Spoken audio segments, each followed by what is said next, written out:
This is Mage the podcast. My name is Terry Robinson, and today I have the joy and pleasure of interviewing Victor Kinzer. He is a author through the Storyteller's Vault, a prolific podcaster, and a profound knower of things about the world of darkness. And he is soon to release, or depending on when this podcast comes out, has recently released, hopefully, a supplement to the Storyteller's Vault entitled A Phoenix Rising, a Chronicle Jumpstart. Victor, thank you so much for joining us. Could you tell us a little bit about your creation? Thank you for having me. I really appreciate it. So, a Phoenix Rising, and I settled on the term a Chronicle Jumpstart. Anyone who's purchased books from Onyx Path in the last several years will recognize that quick start, jumpstart terminology because I was trying to do a mage adventure. I really wanted to do that because everyone says it can't be done. And I got into it, and I had run a couple mage games at Gen Con, and I thought, okay, well, I put together these games for Gen Con, and that worked. There's something here that's gotta mesh. So what would I want in a mage adventure? I used that term for a while, and it didn't really fit what I came up with. And I thought, okay, this is really a Chronicle Jumpstart. It's mage. I didn't want there to be one truth. So many adventure modules are, go in, here are the rooms in the dungeon, or here are the political situations and the players and the scenes you'll move through. And I'm like, I can't do that for Mage. That's not an option. Players have to be able to get in and manipulate the world and change reality in unexpected ways. So I was like, okay, what do I always need to start with when I start a Chronicle? I need some NPCs. I need a primary tension, not necessarily an enemy, maybe an enemy, a primary problem that the players care about, and PC templates. If I'm running a game, my players bring that. But people like to have PC templates if you have new players, especially if the book you hand them is Mage 20th Anniversary Edition. They can get a little intimidated. So I wanted something that, okay, here's a PC template, here's an introduction. So the Chronicle Jumpstart is set in Los Angeles, and it is based on a little bit of meta plot from M20. I know Los Angeles or Las Vegas? Sorry, Las Vegas. It is based on a little bit of meta plot from Mage 20th Anniversary Edition, where after the Reckoning, after the Avatar Storm, the Tradition Council reformed, but they didn't actually appoint a council. If you have the 20th Anniversary Edition, there's this description of the New Horizon Council and their secluded chantry, but it's secluded, still on Earth. Mages can still get there. It's not secluded the way Doisatep was secluded. There's this kind of hanging question mark. Will they ever elect a council? What will this become? And it clearly meant to be a question mark for you to answer at your table. But I thought, okay, what if this adventure is about answering that question? And so I set up this situation in Las Vegas where the traditions are re-electing their council in Las Vegas, which is a center of technocratic power. One, money. I mean, everyone thinks about the gambling and the money and everything else, but also it's the number one business convention host in the country. You have more big business, science conventions, business conventions running through Las Vegas because it has so much to offer people who come there. So that's a constant flow of primal ventures. But it's also this disparate powerhouse. It's close to Burning Man. It has an incredible representation of alternative cultures once you get outside of Paradise, which is actually what most people think of as Las Vegas. That's the other thing I discovered. I did not know that before I started writing this book. And I'm like, wait, Las Vegas isn't Las Vegas. It's this place called Paradise. My entire world has fallen apart. So when you're actually talking about Vegas and not Paradise, there is a lot of counterculture and a lot of culture that would kind of tie into, the Children of Knowledge and other disparates. So why would the traditions come here? And that's the question posed in the first chapter. And then in the second chapter, you get a series of scenarios that are answers to that question for the storyteller. And they're all different. I mean, they're all different reasons. And all of those reasons, in theory, are floating around Vegas as rumors.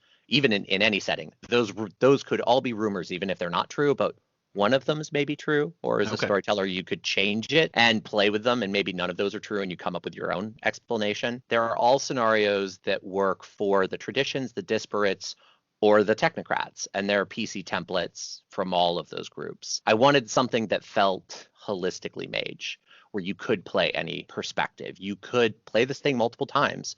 Hardcore tradition loyalist technocrat destroy or control the deviants, and then disparates that don't really like either of those options. And it could be a totally different short chronicle, long chronicle. So I really wanted to try and tackle that mutable, multifaceted mage feel in a module, because I didn't feel like that had ever really been hit before. Reading through it, I got a chance to read a galley copy or a pre-release. It felt interesting in that most of the World of Darkness lines have books about a city, but this more or less felt like a book about a place and time where you were walking players through a potentially giant metaplot event. The book doesn't seem to presume that you have access to Fallen Tower, Las Vegas, and you make some interesting choices regarding what has happened between 2004 or so, when we got the last supplement, and now. What were the choices and assumptions you decided to make in figuring out what the World of Darkness, specifically Las Vegas, looked like now, and how the supernatural world had kind of informed that? Yeah, so some of those are left undefined. Specifically, a lot of the details about what's beyond the gauntlet. I wanted to leave the spirit world pretty open. I think you can do a mage story that's very political and engages with the spirit world, but I've also had enough conversations with fans to know that not everybody feels natural in that setting. Not everyone feels that way about it, and I wanted this to be very accessible. I do say I believe in the early section of the book where I do talk about the future fates that I'm assuming in writing this, and I do kind of bring up that concept that I am assuming that the Avatar Storm happened. I'm kind of running with the Mage 20th Anniversary Edition default. It happened, it has died down. So on one hand, the Masters are gone.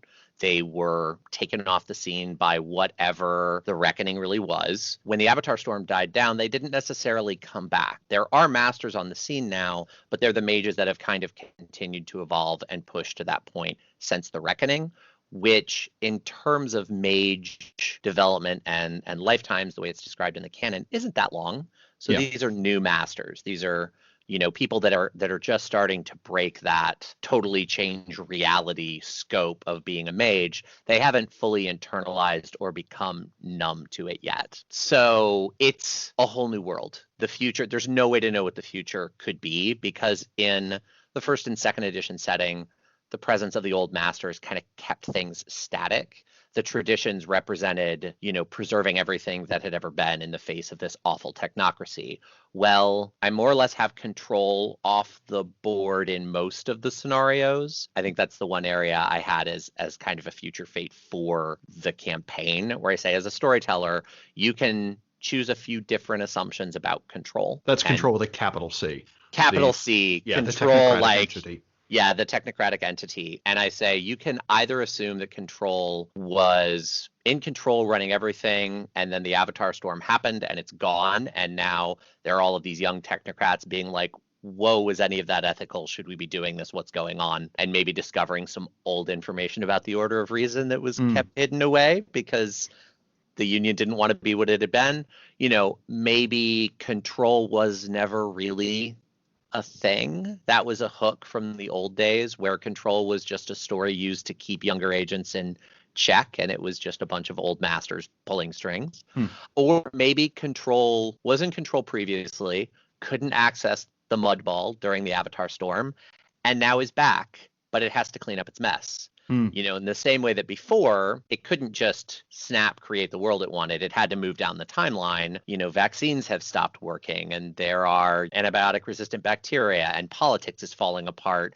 Maybe all of that's because of the Avatar Storm. Control is back, and okay, well, we lost half a century's worth of progress there on what I really wanted, but we can move ahead now.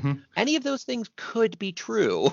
So you also posit a interesting world where there is the possibility for an uneasy truce between the technocracy and the traditions, which I think in canon only previously happened during World War II. What do you feel was the driving force? Do you consider this an oddity, or do you think this is a reasonable assumption that a storyteller can make that leads into interesting places? And in that world, who does the antagonist become?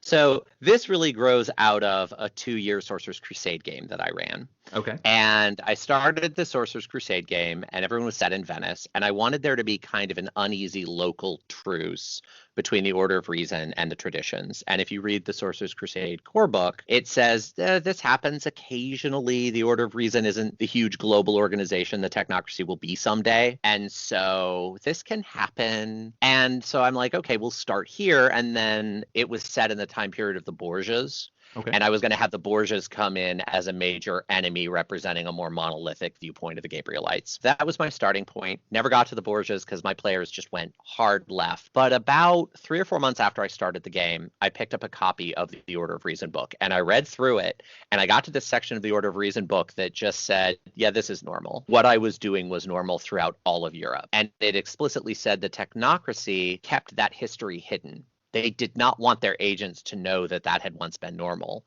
They wanted the story to always be about this huge animosity between these two groups.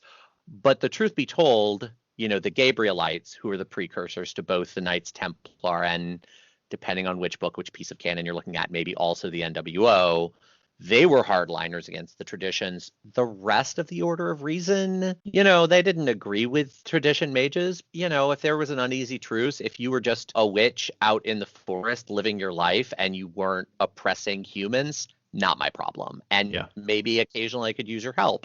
And I read that and I'm like, oh, wow, that kind of changes everything. And I kind of liked the idea, if control fell, if the masters fell, maybe without the monolithic forced animosity, some of that would start to come back. And so that's why I presented that. I presented it wrapped in occasionally a very ugly package. I did a couple things in this book that tap into the kinder, gentler technocracy future fate while being really condescending and awful. Yes. At least I think they're really condescending and awful.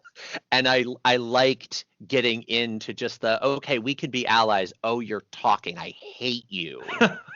This is the kinder, gentler technocracy. Like, I liked that idea. Yeah, you bring up the idea of catch and release of the traditions, which kind of reminds me of a interview I saw with a juggalo, where he said, we perform a vital service. We take in people who are angry at the world and we give them a place to direct it. And then by the time they hit their late teens, early 20s, they realize that's ridiculous and they go get a job that involves wearing a tie. And to me, this kind of sounds like the people behind this were thinking, well, we either have the option of letting this tree fort of pagans exist, or trying to quash them, becoming martyrs, or alternatively descending or going mad. This is the least bad option, but it's certainly an interesting take on that world. There doesn't seem to be much mention of the Marauders. Fine. But you leave the Nefandi as this very nebulous force. Why aren't you giving us an embodiment of destruction and hate to stare at and say, that is the bad guy? So 2 reasons. One, I'll give the boring reason first. Okay. I was a beta reader for Book of the Fallen. I was in the group that was reading it early on, reading early drafts, and giving Phil feedback on it.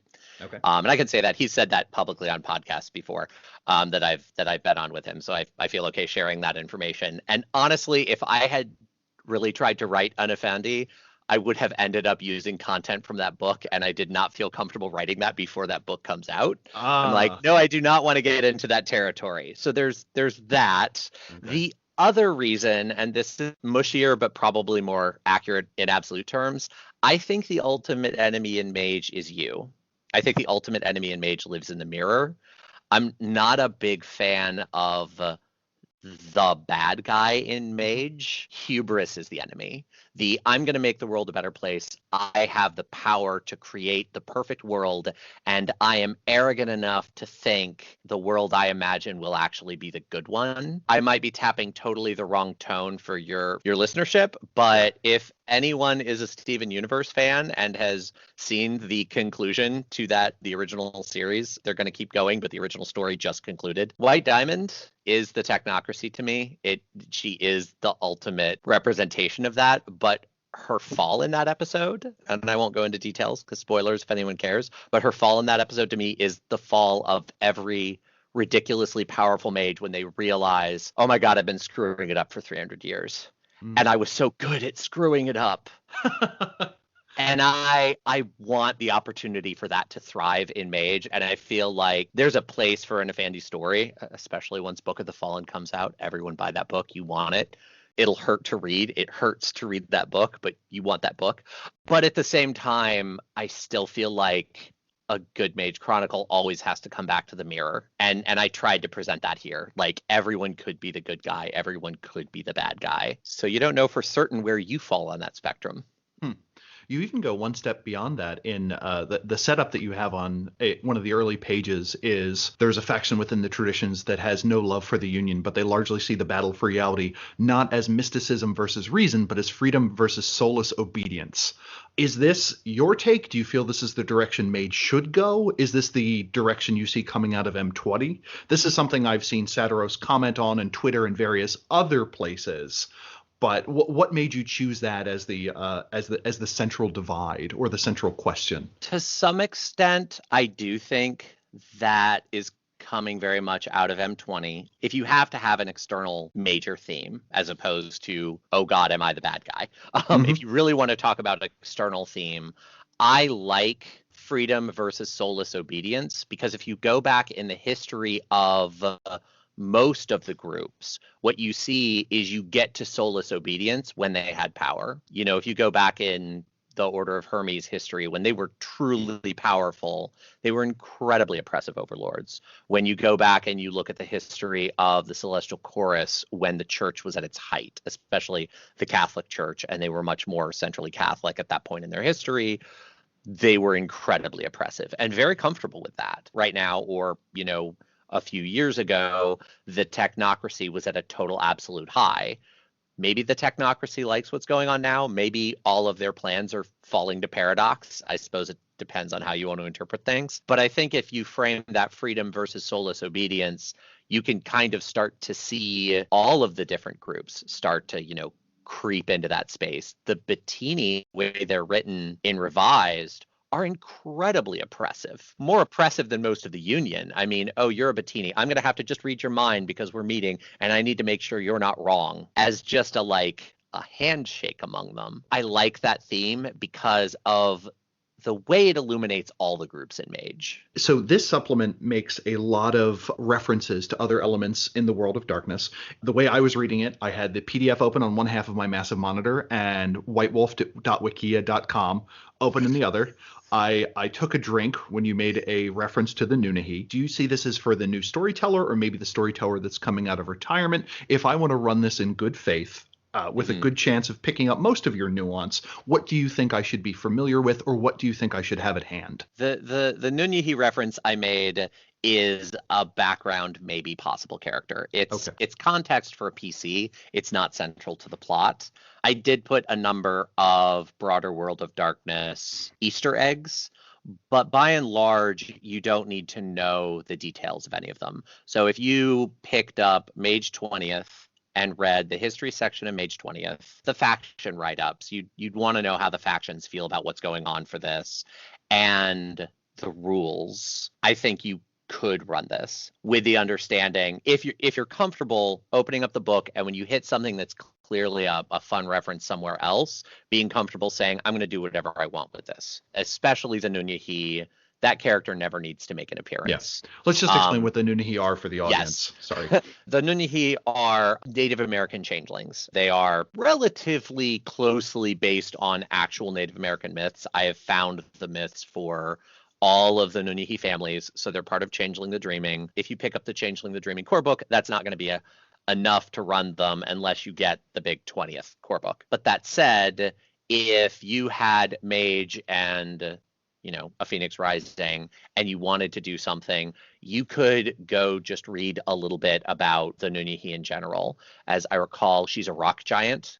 You can find myths about rock giants or stone skins pretty easily, and you could just run her with the spirit rules for Mage. Okay. I don't do anything deep enough to require any of the Changeling systems. I would say the one other piece that would be worth picking up and looking at, is the Book of Secrets, which is the big player's guide for Mage 20th.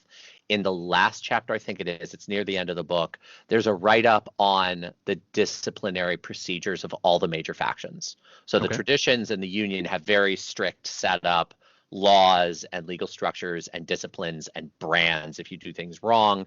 And then it talks about the disparates having just organized, really aren't a big fan of lots of discipline, but they're realizing you kind of have to do something. You have to enforce some kind of order, which gets into that slippery slope of like, how long will it be before they're as organized as the traditions? It raises that question. I will say some of the inspiration for this story definitely came from there and just the nature of the tension between the groups. Are the characters based on a chronicle that you ran or anything? I was curious if any of these people are just, this is Jim. I see him every Tuesday at CrossFit, and now he's a dream speaker. They're not actually, they're not like CrossFit, and now he's a dream speaker. I ran 2 games at Gen Con, the last 2 Gen Cons. 2 Gen Cons ago, it was a tradition and disparate game, and most of the tradition and disparate characters started out as templates for that story, and that story was set in Vegas. It was one tiny take on what became this module. The technocracy characters came from a game I ran this past Gen Con. It was a more straightforward catch and grab questing kind of story. If it's okay with you, do you mind if I talk to you about your experience with the Storyteller Vault program? Absolutely. So yours is a pretty big supplement, all said and done. It comes out to a little bit shy of 60 pages. It has wonderful illustrations in it. I was pleased that one of my few criticisms with M20 is the World of Darkness is terrible and oppressive, but there appear to be no fat people. You at least have one full-figured character who has 3 dots in appearance, which pleased me to no end. There will be another full-figured character. The one piece of art I'm waiting on is actually also another full-figured character I think you'll be quite happy with. I appreciate that. As someone who weighs more than most of their players combined, I started a forum thread ages ago that was, there are 71 books that have been published for Mage, give or take. There have been 120 done for Vampire. If we had as many Mage books as Vampire, what would you like to see? And this was open to the community. So there are people who are going to read this and say, hey, this is a great idea. I think I can do this myself. What would you like to see added? And for those people doing it for the first time, do you have any advice for those budding chronicle writers?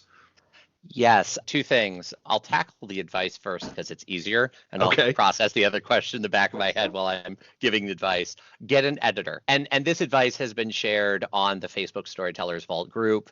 The one criticism I've seen of the Vault overall is the texts are not all that well edited. I think that's starting to change as people realize, I need someone else to read this.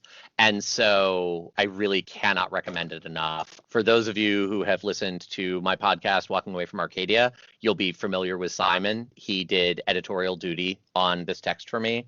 You pointed out a few reading notes when you read it as well. I've had so many people read this thing, and everyone comes back with different feedback. Simon gave the most. Simon gave an enormous amount of feedback. It makes a huge difference, and it's a much, much better book for having been edited. The other thing I would say, just because it's a tricky thing to get into when doing anything creative, there's always that voice that's like, is this going to be worth the effort? Should I do this? Will anyone read it? Will anyone do it? Take something small the first time. This was supposed to be small and didn't end up being small because I can't help myself. But, do something small, release it, and just get it out there. White Wolf has done a really great job of releasing templates. I used InDesign. I went ahead and got InDesign, but they also have Microsoft Word templates. And I've seen some people talk about the Microsoft Word templates on the Storytellers Vault Facebook group, which is basically a group for creators to help each other and collaborate and give feedback. And they work really well. Word exports to PDF nicely. Do what you have to do. They do provide help. They share a lot of the art. Most of the art in this book came from the White Wolf art packs. The character pieces a friend of mine wrote for me, or drew for me, sorry. Okay. Find collaborators, find someone willing to read your work, but then just tackle something you think you can do and do it. And I really feel like if you try to identify holes in the games, things that don't exist and would really add a lot to the game, like in this case, there aren't good modules for Mage. I see people talk about it all the time. A couple of the other things I have in the works for Changeling kind of fit into the same territory of just what's an area they never got around to fleshing out. People will pick that stuff up. In terms of what I'd really like to see for the vault, especially for Mage, I think I'd like to see more modern content about the disparates. If there's a disparate group and it really if it really resonates with you, then do a short craft book on them, I guess. So many of the other games have like a nice clean term like clan book, but everybody has a different group name in Mage because those have done very well for Vampire. So it's approachable, it's focused. I think people would really like it. And most of the disparate write-ups in the previous editions really focused on out-of-date modes for these groups. Dead Magic, I mean, I like those books, but they feel very out of time, which is the whole point of them. It's what they were trying to be. But a lot of those groups could exist in a modern context. And the M20 write-ups got into, oh, the Toftani work techno magic now, but it's crazy, ostentatious techno magic. And, you know, the Children of Knowledge have gone from these stodgy alchemists to like mixologists and ravers, but still alchemists because these things are philosophically aligned. And those 2-page write-ups are fun and illuminating and open story ideas, but they're not a true splat book. Yeah. So I think use one, you'd need to do a lot of homework to run with it before you could really introduce it into a chronicle. You would. So I think that's an area where I would love to see Mage supplements sort of hit that territory on the vault. If you had an extra 10 pages that you were able to add to the book and time were no concern, what would those 10 pages be? I was super hungry reading through this to be like, give me a sample arrangement of what the New Horizon Council could look like or something like that. And then I got to the end and I'm like, ugh, come on, volume 2. Yeah, I mean, to be fair, I cut a lot from this, so I could release it. I did actually end up taking my own advice. The original idea for this, I did want to do more of a setting kind of book. And I got into it and I started looking at what had already been written about Vegas previously. And I went, I'm not going to hit that. That's not where my strengths are. Okay. So I cut that. I was going to have tiny examples of other supernaturals in the city. My games tend to be heavy crossover on the plot side, not the players will all be one game, but I'll pull in details of what's happening because I want it to feel like a very populated world. And I got into that and I went, this is a distraction. So I cut that. I would kind of like to have done more NPCs. That was, you know, when it was all done and I looked at it, I would have liked to have done NPCs for some of the candidates vying for those council seats. I think that would have added a lot. So, you know, looking back at the stuff I cut, I actually cut it because I wasn't in love with it. But if time were no issue, I think I would probably flesh out NPCs that were more involved in this central political conflict. So time 5, step out, bring a notepad with you, do some drafts, end that effect, and book. Well, thank you so much for talking about your creation. It was a delight and a privilege to read through it. Do you know when it's going to debut? Do you know what the retail cost? I can tell you what it's going to be because I had to plan that out with my collaborators because they're each getting a cut. It is going to be $6. In terms of when it's going to come out, soon, but I don't have an exact date. I have my fingers crossed for next week, which would be the last week of January, first week of February.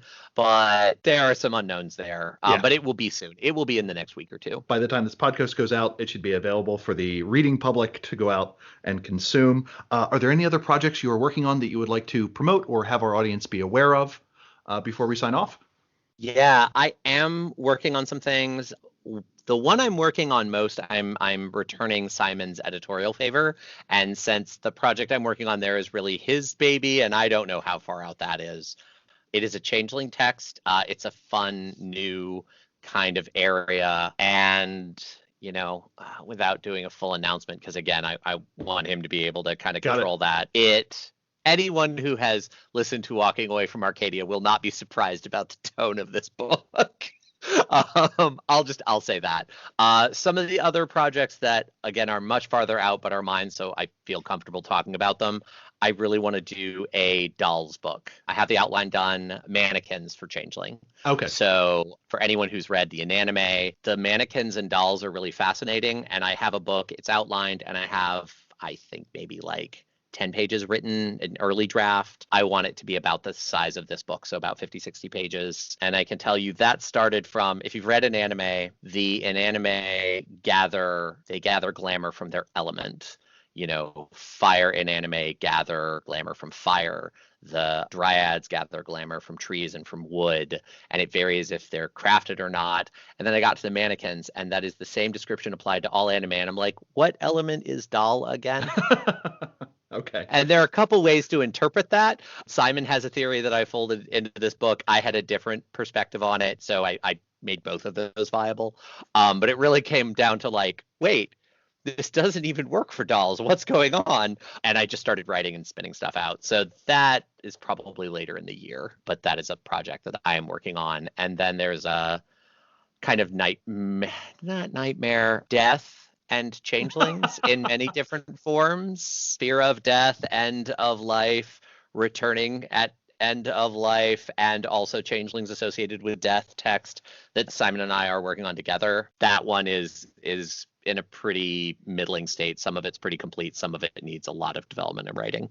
So yeah, that's all stuff for later in the year, but those are some of the things that we're working on right now.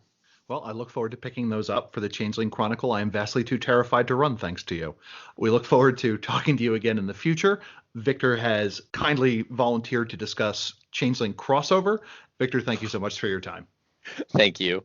It's been lovely being here.